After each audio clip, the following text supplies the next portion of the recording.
Welcome to the Climb Podcast, where we are diving into taboo topics and redefining the rules for women of color leaders. Get ready as we share the stories and amplify the voices of extraordinary women of color, from navigating workplace challenges to celebrating triumphs. On this podcast, we've got you covered. So buckle up and join us as we embark on today's empowering journey.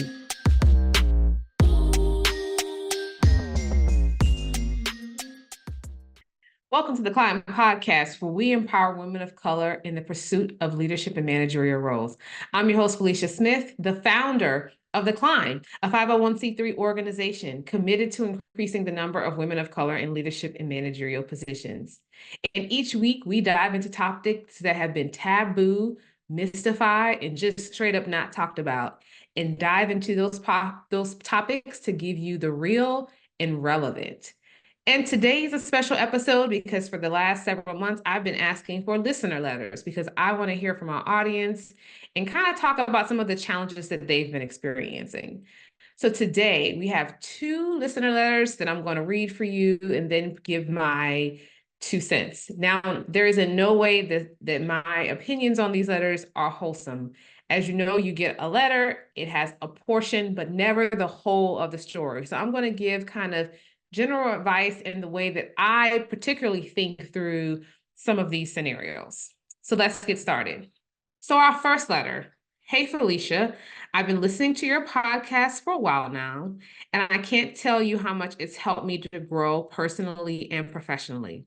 Now I'm reaching out because I'm going through a situation and I could really use some advice.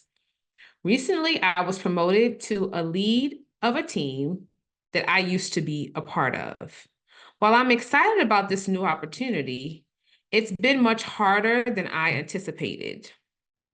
These are people I used to work alongside of, share ideas, and even vent to.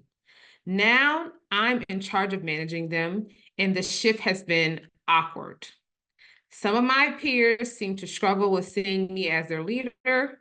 A few still treat me like one of them and occasionally push back on my authority.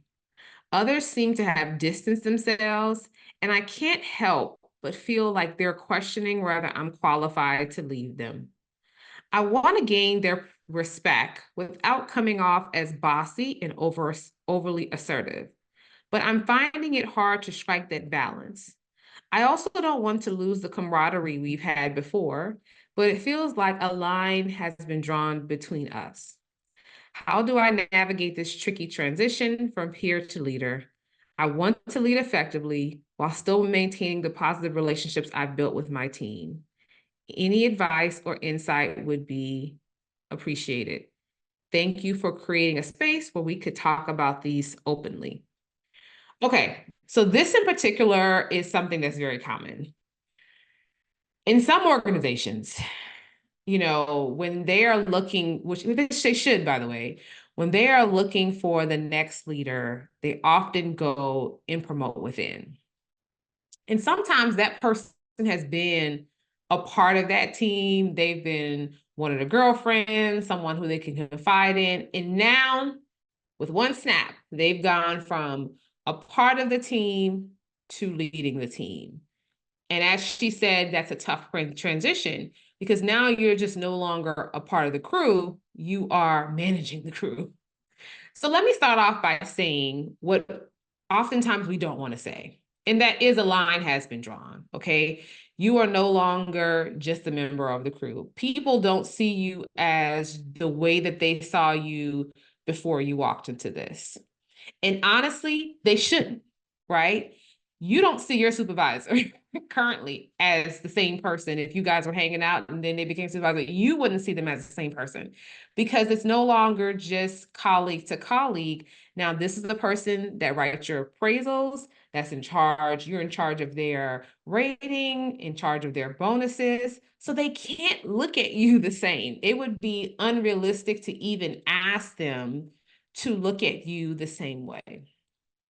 Now, so let's just put that over there. You are no longer the same. However, there's still a way for you guys to remain and have a great relationship and to remain friendly without crossing the line. So what does that look like? It's okay for you guys to meet in the morning, to chit chat about your weekend, to talk about the kids, to even go to lunch together. But when it comes time to make decisions as a leader, you have to remain fair and impartial. So for example, if there's 5 people on your team and of the 5, 2 of them, all of you were like really super close. And honestly, if you had it your way, you would favor those 2 over the other 3. You can't do that as a supervisor, right? You have to make sure that you are showing equal favor and not being partial to anyone on that team. There has to be fairness, right? They have to feel like you're not just the supervisor who's taking up for the girlfriends that you had prior to. So the struggle that you're seeing some leaders have, or some of your, excuse me, not leaders, some of your coworkers have, go ahead and name it. Have a meeting and say, hey, I know this is challenging, okay? We were all just cool and hanging out a couple weeks ago, and now I'm your supervisor. And this is going to be a transition for all of us. I think what a lot of leaders don't do is name the elephant in the room. If you name the elephant in the room, then everyone's acknowledging that something's changed, that something's different, and then talking about how we can move forward. When you don't acknowledge it and try to become this different person, and you go from being this leader to now all of a sudden you're like, I am, up here and you guys are out here, then people become turned off by that. So name it. Have a meet. Say, this is my first leadership role. I know this is challenging. I know we used to hang out and now I'm your manager, but we're going to work through it, and also promise them fairness, that as a supervisor, number one, you have an advantage. And your advantage is you have worked on the team. So you understand the challenges of just being a member of that team. And now you can help to promote change as a manager and a leader of that team. So let them know that, hey, I used to be one of the members of the team, so I bring a certain advantage. I understand the work, I understand the challenges, and I can help you guys better navigate it. But have the conversation so that it's less awkward. Now, on people occasionally pushing back on your authority. Now, no matter what, sometimes people are going to challenge your authority. It's all in the way that a person does that, and the way that it comes off is most important. So if you're in a meeting and it's the team and someone's like, hey, I disagree with the course of action. Okay, you disagree, let's talk about it. You and that person have the conversation and you say, you know what, I've heard your side, I've heard my side, but I've made the decision that we are going in this direction, and you hold that line. That is okay. Disagreement, it's okay to have that kind of discussion back and forth, because although you're the leader, it does not mean that you know everything. There are going to be some things where you're going to say, you know what, that was a good idea, what he or she said. So being open to hearing someone and them pushing back on you is okay when it's done in the correct context. Now, when someone's pushing back on you in the context that it becomes disrespectful, when they are not listening to you, when they are doing things that are demeaning of your leadership, that's a different story. And it's going to be important that you call that out when it's disrespectful, because if not, then people are watching and they begin to think that it's okay for you to be a pushover. Yeah, I saw Greg, walk out in the middle of her meeting when she was talking and she didn't even say anything. And like, he's just been doing this and doing that, and that's okay. And, she's giving him, people will think, special treatment, or that you don't have the strength as a leader to have those difficult conversations. So when it becomes disrespectful, you have to call it, right? So I'm not sure on this letter when you say that they have occasionally pushed back, whether it was done in the proper context or not. But I want you to be mindful of that, because as a new leader, people are watching and they are assessing you as a leader on how you deal with those scenarios. So being comfortable with conflict and being comfortable with calling that out is going to be super important.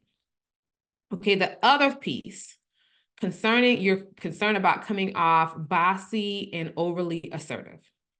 Now, if you are a Black woman like me, that is one of the things we're challenged with, right? That people think, when you're being passionate about something like anybody else, that now you're being bossy and overly assertive.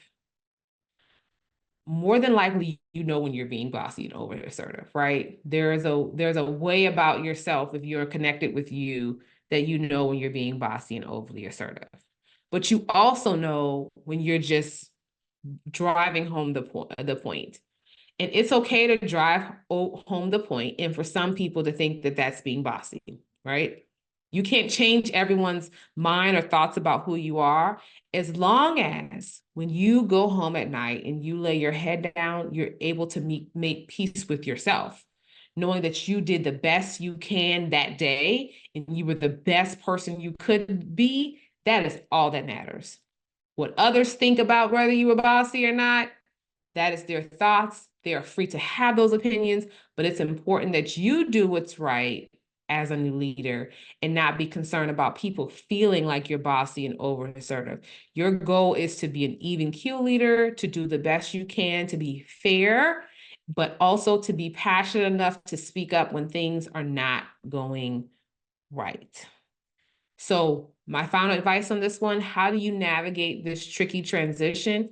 Being honest, transparent, calling it out, having a meeting, telling them that you realize that it's awkward and the advantages that you bring by being a part of the team, and how you're going to advocate for them and how you're going to make the team better. That's number one. Number two is, if there is someone who's pushing back, but in a disrespectful way, that you call that out, that you deal with that, whether that's a one-on-one conversation. If you need to go further with disciplinary action, you need to do what you need to do in order to make sure that you're being respected as a leader. And then number three is I should put up three letters, huh, Felicia? Three fingers. Is being okay with everyone having an opinion about you, but being okay with yourself. So people definitely have an opinion about me, I know for sure. One of the things I live by, and this is hard, so everyone I know doesn't really agree with this, is, and it's Maya Angelou's quote, "It is none of my business what you say about me behind my back." And I say that all the time because I can't control what everyone thinks or how they feel about me. Even in my greatest effort to be what everybody wants me to be, I'm still not going to be enough for someone, or I'm still going to be something different. And so all I can do is be the best version of myself every day. And when I go to bed, to be able to lay my head down and be comfortable about the way that I handled myself, the way that I handled my team with care, and the person that I was that day. So I hope that that was a good advice for you. If I left out some details, if there's something that I should have addressed, send me another email and we can rewind and I'll address the other piece. So that was listener number one. Thank you so much, letter number one, for writing in. Okay, listener letter number two. Thank you for creating an amazing platform for women of color. Your podcast has been a source of inspiration for me, and I always find the stories and advice shared by your guests so relatable. I've been in my current role for a few years, and I feel like I've consistently worked hard and delivered results and gone above and beyond in my responsibilities. I've expressed my interest in moving up within the company, but lately I've been feeling like I'm being overlooked for promotions while my peers, many of whom I've trained and mentored, are moving ahead. It is disheartening to watch others get recognized for their potential while I keep getting told to keep doing what I'm doing or that my time will come. I can't help but wonder if there's something more that I should be doing, or if there's something I'm not seeing. I've tried to advocate for myself, but I feel like my efforts aren't being taken seriously. What do you think might be holding me back? How can I advocate more effectively for my promotion and make sure I'm not being passed up? I'm proud of my work and I know I have the skills to succeed at the next level, but I'm not sure how to navigate the situation without coming across as frustrated or discouraged. Any advice would be appreciated. Okay, listen to letter number two. This is very common. unfortunately, where you can be killing it as an individual contributor, providing amazing support to the company, bringing in millions and millions of dollars, but yet you continue to be overlooked for promotion, for the next thing, all those pieces. This is a tough letter because it's hard to say exactly why they are not promoting you. And one of the most unfortunate things is that we often, as women of color, don't get good feedback in the workplace. Like I've literally seen people play in a Black woman, an Asian woman's face for fear of not giving them the truth and being um thinking or them being penalized. Because one of the things people are afraid of that they won't tell you is if they are a white male or female and they have bad vibes about you or they don't like your work product, if they speak out about it, particularly I would say sometimes in government is that now you can file an EO claim against them if you don't like what they said, right? So if they give you bad advice or a bad review, that now you're going to come after them because now it's the EO thing, it's equal opportunity thing. So people are afraid of that. And so they don't do the right thing. Do I think that's right? No, because I feel like we owe it to be honest with people when they are not performing in a way that they need to perform. But I will tell you that that's the thing, right? That's number one. But number two, sometimes they're just not honest. Right. Above the EO thing, sometimes they're just not honest because honestly, they have in mind somebody else who should be promoted, all the things. So, how do you figure it out? You really need to be looking at a couple of other people to get honest feedback, like you're asking me. Number one, I start with your colleagues. Those are the people who work shoulder to shoulder with you every day. And it can't just be any old colleague, right? Because there's some colleagues who y'all are cool, but you're not close and they're not going to be honest with you. You need some colleagues who you've built relationships with, and this is key because if you are in your workplace and you are killing it, but you have not built relationship with any of your colleagues, that's the reason probably on the list of top 10s of why they're not promoting you. Because in order to promote you to leadership, they have to know that you have the ability to form relationships with members of that team so that you can grow and develop. If you have a relationship with no one, they can't see you in a role where you are growing and developing. And most of the times when they're promoting you, they're not promoting you into another technical expert position. Sometimes they do, but a lot of times they're promoting you to do something where you're working with more people. And if they see you not working with your colleagues, then they're less likely to say, hey, Felicia's ready. They're like, I've never seen Felicia talk to anybody. Felicia comes in, she does a good job, and she goes home. So that's number one.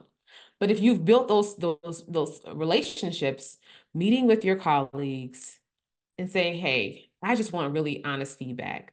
Above all of the money I've made for the company, how am I as a team member? What do you know about how people feel about me or what they think about me in terms of my leadership and my ability to move to the next level, to take on more responsibility? And tell that person, listen, it's okay for you to give me tough feedback. I can take it. You're my colleague. I'm not going to hold it against you. I just really want to know. And in some instances, if you will get some good feedback from that person about maybe what the word on the street is for you, because everyone has a hallway foul, number one. All of us have people who think X, Y, and Z about us, and they are holding that hallway file. They'll say, oh, well, I know, Felicia, da, da, da, da. Everyone has one. But you're going to find some people who are willing to share your hallway file. If you can't get that hallway file from that other person, or they say, hey, I think you're amazing. I think you're ready for that next level. I'm not sure why they're passing you by. Then you have to consider that perhaps the reason they're passing you by has nothing to do with your work product. It has nothing to do with your ability. It could be because they just don't want to see you in leadership. And that is a tough pill to swallow because it's not about fairness, right? It's about, I just wanted to promote, my friend who went to so-and-so university. I think he should have promoted before you. And with that piece, you have to consider if you've been waiting for years and years or for months and months, and all the feedback you've gotten is positive, you've talked to your colleagues, you've talked to your mentors and your sponsors in the organization. Number one, if you don't have mentors and sponsors in the organization, that might be another reason why you haven't gotten promoted, because you can't go anywhere without a mentor or a sponsor, right? And so if you don't have any of those, see that as a reason why also, and let's try to go get you some so you can get some good feedback, because a mentor also can, and the sponsor can shake the trees and be like, hey, what do you think about Felicia? And somebody will give them the real answer the way that they won't give you the real answer. So if you're wondering about yourself and nobody will tell you directly, talk to one of your mentors or sponsors that people don't know you're connected to. And when they ask, they're going to get all the good tea, right? But again, if you don't have mentors or sponsors, that's probably reason number, whatever number you want to pick as to why you have not been promoted. But let's get back to the story, the place I was at. If you have all those things and you still haven't been promoted, you may have to accept that at this organization, they're not going to give you what you need. They're not going to promote you because they don't see you as promotable for whatever reason. And you have to be willing to say, either I'm going to make peace and stay where I am and just wait till it happens, or you have to be willing to walk away and seek other options in different organizations, in different departments, or a different organization in general, right? So if you're with the ABC company, if you've been with the ABC company for 15 years, but you haven't seen success at the ABC company, it could be time to go to the red light company. I'm making up names, y'all. There's nobody company. Okay, nobody, hold on, nobody sue me, okay? If you haven't made any progress, it's time to go somewhere else. You may need to seek other opportunities, because sometimes it has nothing to do with the fact that you are qualified. It is because at this company, they don't want to see you at that next level. And I think a lot of times we tell women of color to change all these things, just keep changing. It's going to happen. Like they told you, your time's going to come, your time's going to come. And I'm not saying be impatient and after a month, just, walk out. But when you've tried everything and you've exhausted every option, you've talked to the colleagues, you've talked to your mentors, you've talked to your sponsors, you've taken on other roles, you've networked, you've been networking across the organization, and none of that's working, it may just be time to look for something else. And that's okay. And so I don't know if you've done all those steps. I don't know if you have talked to all of your colleagues, that you have mentors or sponsors, but if all that's happening and you've taken on more responsibility, then it could be that it's time for you to make your exit at ABC company. Again, for this letter, take my advice in the proper context, meaning the pieces that are not on this paper that need to be filled in.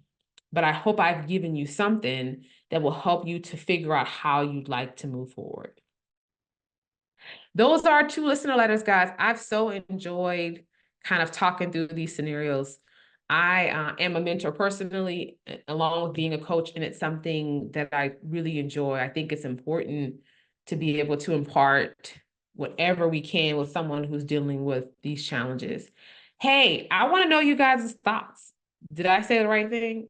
Did I say the wrong thing? Do you have more advice that maybe I should have given to the woman who wrote this letter? Hit me up at info@the hyphen climb.org. Info@the hyphen climb.org. Info@theclimb.org. And let me know, did I miss anything? Hit me up on our social medias. It's at Join the Climb on Instagram, on LinkedIn, on Facebook, and let me know if there's something that I missed, something that you want to offer to our sister to help them get through these periods of being a new leader and trying to break into their next promotion. That's all I have, guys. Thank you so much for your time. I've enjoyed our time together, and stay tuned because next week we're going to have another Her Climb episode that I am super excited about. But until then, keep climbing high, and I'll talk to you soon.